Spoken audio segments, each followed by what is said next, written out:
Alright, I'm just going to do a quick little video because as Halloween just came and went, a lot of Christian parents, unfortunately, would have been celebrating that with their children. And even the founder of the Church of Satan, Anton LaVey, said in a quote, he's glad that Christian parents allow their children to worship the devil at least one night out of the year. Welcome to Halloween.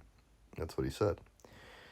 So that's what Halloween is, and if you partook in that as a Christian, you need to repent because you're worshiping the devil. You're passing your children through the fire. And Christmas and Easter is no different. Even though they put a title of, oh, it's the Messiah's birthday or the Messiah's resurrection, those things are not true, and you can find that out pretty clearly in historical research, right? And if you read Jeremiah 10, 1 through 5, it tells you, in essence, well, go read it for yourself, but never cut down a tree out of the forest, bring it into your house, deck it up, pin it up so it stays upright, deck it with silver and gold, and don't do this on the winter solstice too, right? Don't be dismayed by the signs of heaven is what it says, as the heathen are. So when you do your research, you find out pretty quickly that Christmas is just the winter solstice celebration. It's Yule, linked to Tammuz, Nimrod, the whole dealio. Nothing new under the sun. It's always been celebrated. It just wasn't called Christmas, obviously, because they didn't speak English. It was just, the winter solstice celebration throughout all the generations. Easter is the spring equinox celebration, which comes from Istora or Astarte or Ishtar, the goddess of heaven, as the heathens believe, right? And has nothing to do with the Messiah's resurrection. It changes each year. I'm pretty sure the date of the Messiah's resurrection would not change each year, right? It was on whatever day it was on, and it stays that way. It doesn't change based on the spring equinox cycle. So that in itself should raise some eyebrows. It's a fertility ritual, hence the eggs and bunnies. Those things have nothing to do with Yeshua. Where a lot of bad things are done to children historically, and still to this day, on these holidays, right? And it's very crude. It's very gruesome. It's sick. Do you guys want to put your children through the fire of Moloch doing these things? I'm not going to say all the things that happen on this because it'll probably get censored. So go research it for yourself. You could watch Truth or Tradition by Jim Staley. That was made years ago. Now, with that, Jim Staley's in error on a couple things, like feasting, and he's gone too far right. So keep that in mind if you are going to watch that. But our brother Josh Morris, Matthew and I did one recently. All the brothers and sisters, really, that make videos have made videos breaking down why you can't partake in these holidays at straightasthegate.net. And it's not just a small known thing. There's actually a lot of people worldwide now that are starting to see that these things are wicked and evil. But a lot of Christians will say, well, yeah, I know it's that. I know it's bad and it has bad origins and it was this, but that's not why I do it, right? And what I say to people when they try to pull that excuse is, for example, if there was someone who, let's see, if there was a person who did really bad things to people and consistently hurt people in whatever way. So you said, I'm going to unalive that person because the world will be a better place without them and people will stop getting hurt by that person. Does that make it okay to unalive that person? No, of course not. It's still wrong no matter what to do that to somebody, right? So just because you say, oh, I do Christmas and Easter because this is my motive and this is what I think it is, it doesn't matter.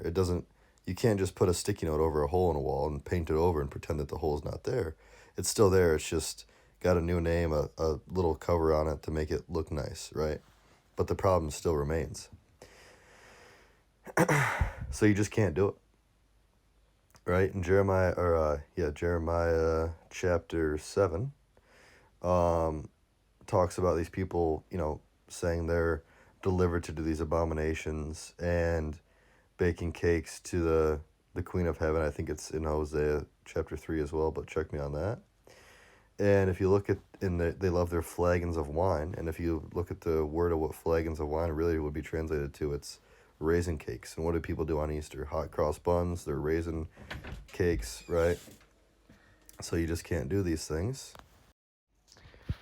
All right, so yeah, so I got a distraction there for a moment. But God absolutely despises these pagan festivals. In Deuteronomy 12:29-32, it tells us that when we go and we're scattered among the nations and we're in these pagan lands, which is where we are right now, do not look at the way that the heathens worship their God and say, I will do likewise. Do not add or take away from his word. And that's what that says. So when you see, well, let's go back in history a little bit. So you got the Roman Catholic Church, right? The Roman Catholic Church, because Rome had their celebrations just like every pagan nation did. You know, their spring equinox, their winter solstice, their Zeus or whatever god statues they had, their sun god day celebrations, all these things. And what happens is Constantine becomes, in quote, Christianized, right? He becomes a Christian, but it's not a real conversion to follow the Messiah. It's a social thing. It's a status thing. And so instead of wiping out all the pagan traditions and then implementing the true biblical ways and commandments of God, what they did was went against 1 Corinthians 10:21 and 2nd or 3rd John, talking about the brethren being praised because they took nothing from the Gentiles. Well, they didn't do this in Rome. So they said, oh, you're Zeus? Okay, that's going to be St. Peter now. Oh, you're Ishtar? That's going to be the Virgin Mary now. Your sun god day? Okay, that's going to be our new day of worship now. Your winter solstice? Well, we'll just say that's, the Messiah's birthday. And the spring equinox? Okay, that can be the resurrection, right? So you get the theme of what happened. They just took all these pagan things, renamed them, said that they're somehow going to just be about the Messiah and God now.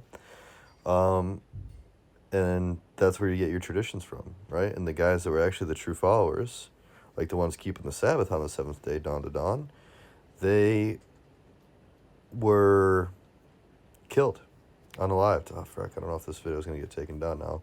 They were unalived if they kept the Sabbath day and they didn't do the Sunday worship.